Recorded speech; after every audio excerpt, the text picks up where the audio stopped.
Welcome to our channel. మన railway సీసీకి సంబంధించి కొంతమంది సీసీఎస్ కామెంట్స్ అయితే అడగడం జరిగింది.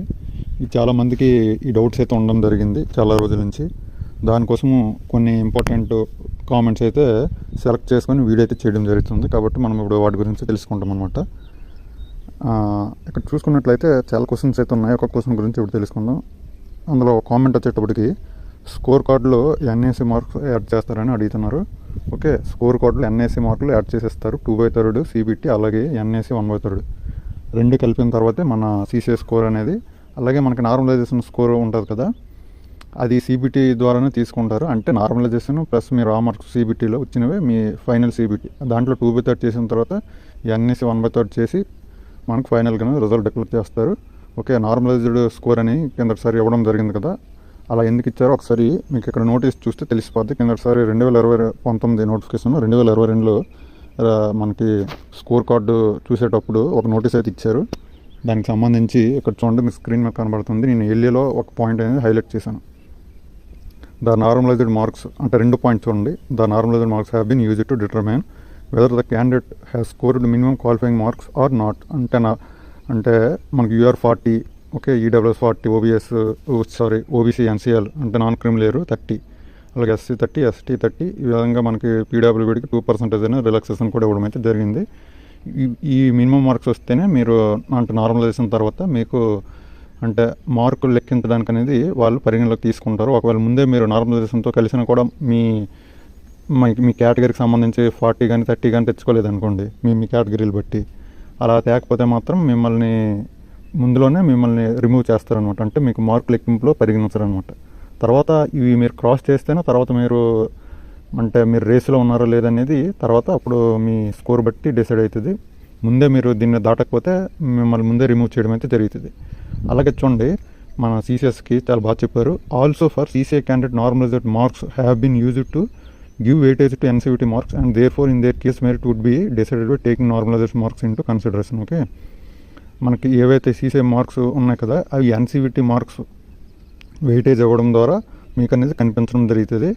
కాబట్టి మీరు మనకి ఏవైతే నార్మలైజ్డ్ మార్క్స్ ఉన్నాయో సీసీఎస్ ఎవరైతే ఉన్నారో వాటిని మీ ఫైనల్ మెరిట్గా పరిగణించాలి అని ఇక్కడ ఉండడం జరిగింది. మీకు స్క్రీన్ మీద చూడండి, మీకు స్కోర్ కార్డు కనిపిస్తుంది. ఒక సీసీఏ కిందసారిది చూసారా, నార్మలైజ్డ్ మార్క్స్ అని ఉంది. ఇక్కడ మీకు ఫైనల్ మార్క్స్ చూడండి, మనకి ఎన్సీవిటీ మార్క్స్ అనేవి వెయిటేజ్ ఇచ్చిన ద్వారానే మనకు తీసుకోవడం జరిగింది. నోటీసులు క్లియర్గా రాయడం కూడా జరిగింది. ఓకే, ఇది చాలా ఓల్డ్ సీసీఎస్కి తెలుసు, కానీ కొంతమంది ఈ మధ్యన వచ్చిన సీసీఎస్కి తెలియదు కాబట్టి ఈ విషయం అయితే చెప్పడం అయితే జరిగింది. ఓకే, కాబట్టి మనకి ఇక్కడ చూసుకున్నట్లయితే మనకి ఎన్ఎస్సీ మార్క్స్ అనేవి యాడ్ అయినట్టుగా అనేది క్లియర్గానే అర్థమైతే అవుతుంది. మీకైతే ఎవిడెన్స్ అనేది క్లియర్గానే చూపించాను. ఇక్కడ చూడండి, ఓల్డ్ సీసీఎస్ అంటే ఎవరని చాలామంది అంటే ఈ మధ్యన ఓల్డ్ సీసీఎస్ సంబంధించి కోర్టు కేసు అన్నీ అవుతున్నాయి కదా, ఎవరెవరు వస్తారని అడుగుతున్నారు అనమాట. ఇక్కడ చూడండి, ఓల్డ్ సీసీఎస్ అంటే మీరు 2019లో అప్రెంటిస్ చేసినా, 2020లో చేసినా, 2022లో 21లో మీకు ఇయర్ కాదనమాట. మీ సర్టిఫికేట్ వచ్చే విధానం ద్వారా మీరు ఓల్డ్ సీసీఎస్ న్యూ సీసీఎస్ అనేది డిసైడ్ అవుతారు. ఎవరైతే 520 మార్కులు సర్టిఫికేట్లో ఉందో వాళ్ళు మాత్రమే ఓల్డ్ సీసీఎస్. ఓకే, మిగతా వాళ్ళు సపోజ్ మీరు 2018లోనో 19లోనో అప్రెంటిస్షిప్ చేసి మీరు పదే థియరీ ఎగ్జామ్ ఫెయిల్ అయ్యి 2022లో మనకి MSDE నుండి లెటర్ వచ్చింది కదా, చూడండి అక్కడ ప్రాక్టికల్ మార్క్స్ ద్వారా ఇవ్వాలి వీళ్ళకి. అంటే ఇక్కడ నుండి ఐటీ చేసిన వాళ్ళకి ప్రాక్టికల్ మార్క్స్ ద్వారా ఎన్ఎస్సీ సర్టిఫికేట్ ఇష్యూ చేయాలని రాయడం జరిగింది. అలా కింద చూడండి, applicable respectively to IT passed candidate who have cleared practical IIT but not cleared the trade theory examination. అంటే అప్పటి వరకు ఎవరైతే మనకి ట్రేడ్ ప్రాక్టికల్ అనేది ఆల్రెడీ అక్కడ ఎస్టాబ్లిష్మెంట్లో మనం చేసిన దగ్గర మార్క్స్ అనేవి అప్లోడ్ చేసేస్తారు, కానీ ట్రేడ్ థియరీ అనేది మనం రాసుకోవాలి. కానీ అప్పటి వరకు మనం ఫెయిల్ అయి ఉంటాం కదా, 2018లో రాస్తాం, 2019 అలా ఫెయిల్ అయ్యి 2022 నుండి ఈ రూల్ అప్లికేబుల్ అయినండి మీకు కానీ సేమ్ ప్యాటర్న్ ప్రకారం కొత్త సర్టిఫికేట్ అనేది ఇష్యూ అయితే మీరు కూడా న్యూ సీసీఎస్ కింద వస్తారు. ఎందుకంటే మీకు 400 మార్కుల కింద తీసుకుంటారు ట్రేడ్ ప్రాక్టికల్ మార్క్స్ని బట్టి. ఓకే, కాబట్టి ప్రాక్టికల్ మార్క్స్ 400 ఎవరైతే ఉన్నారో వాళ్ళందరూ న్యూ సీసీఎస్. అయితే 400లో కొంతమంది కొత్త వాళ్ళకి కూడా 70లు 80లు అంటే 75లు ఇలా వేయడం జరిగింది. వాళ్ళు కూడా న్యూ సీసీఎస్ఏ, కాకపోతే వాళ్ళు మార్క్స్ వేసే ఎస్టాబ్లిష్మెంట్స్ వాళ్ళ మైండ్ సెట్ బట్టి మార్క్స్ అనేవి వాళ్ళు వేయడం జరిగింది. చాలామందికి మన కొత్త వాళ్ళకి కూడా చాలా తక్కువ మార్క్స్ వేసి పంపించడం జరిగింది. వాళ్ళు కూడా ఇది నష్టం అనేది జరుగుతుంది, ఎందుకంటే వాళ్ళు కూడా సేమ్ అందరిలా కష్టపడ్డారు. కాబట్టి కోర్టు కేసు మనకు 15వ తేదీ హీరింగ్ అయితే జరుగుతుంది. దాని తర్వాత వాళ్ళు ఏ డిసిజన్ తీసుకుంటారనేది దాన్ని బట్టి డిసైడ్ అయ్యి ఉంటుంది. ఓకే, ఇక్కడ ఎవరికి నష్టం జరగకూడదు అనేది మన సిసిఎస్ గ్రూప్ తరపున నా కోరిక అనమాట. ఓకే, అందరికీ సమానంగా న్యాయం జరగాలనేది నా కోరిక. కాబట్టి వాళ్ళకి న్యూ సిసిఎస్ తక్కువ మార్కులు ఉన్న వాళ్ళకి, అలాగే ఓల్డ్ సిసిఎస్ అందరికీ, అలాగే న్యూ సిసిఎస్ వాళ్ళకి అందరికీ ఈక్వల్గా ఉండాలనేది నా కోరిక అనమాట. కాబట్టి నేను ఎవరికి అగైనెస్ట్గానే ఉండడం జరగదు. చాలామంది నెగిటివ్ కామెంట్స్ కూడా పెడుతున్నారు ఓల్డ్ సిసిఎస్ సంబంధించి వీడియో చేయడం వల్ల.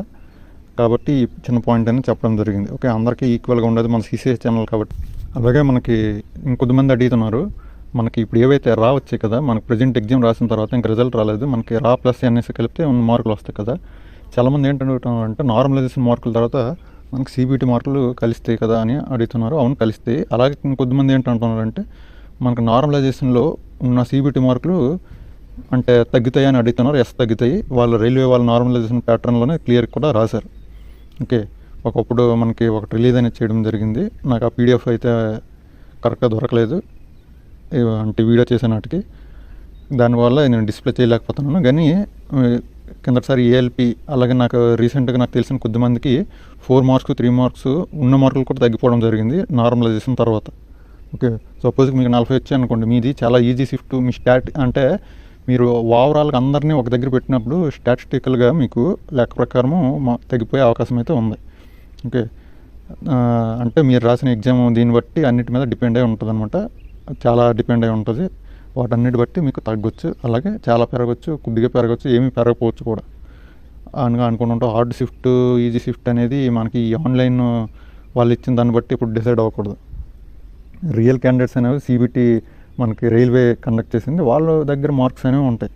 వాళ్ళు ఒక లెక్క ప్రకారం అనేది అందరినీ ఒక ఫార్ములాలో పెట్టి వీళ్ళందరినీ సెపరేట్ చేస్తారు. దాని ప్రకారం అనేది మనకి తెలుస్తుంది. కానీ ఈ డైరెక్ట్గా అనేది మనం ఈ విధంగా మనం తెలుసుకోలేము అనమాట. ఓకే, ఈ హార్డ్ షిఫ్ట్ ఈజీ షిఫ్ట్ అనేది ఈ ఆన్లైన్ ఇచ్చిన దాని ద్వారా డేటా అనేది ఎందుకు పనికిరాదు. ఓకే, ఈ విషయం అయితే గుర్తుపెట్టుకోండి. మనకి నార్మలైజేషన్ నెగిటివ్ అయినా అవ్వచ్చు, ఏ మార్కులు కలగకపోవచ్చు, సేమ్ అలాగైనా ఉండొచ్చు. అలాగే మనకి మార్కులు మీడియంగా కలవచ్చు, ఎక్కువగా కలవచ్చు. ఓకే, ఇవన్నీ పాసిబిలిటీస్ అనమాట. కాబట్టి ఇది ఒకటి చాలామంది సిసిఎస్ అడిగిన దానికి సమాధానం అనమాట.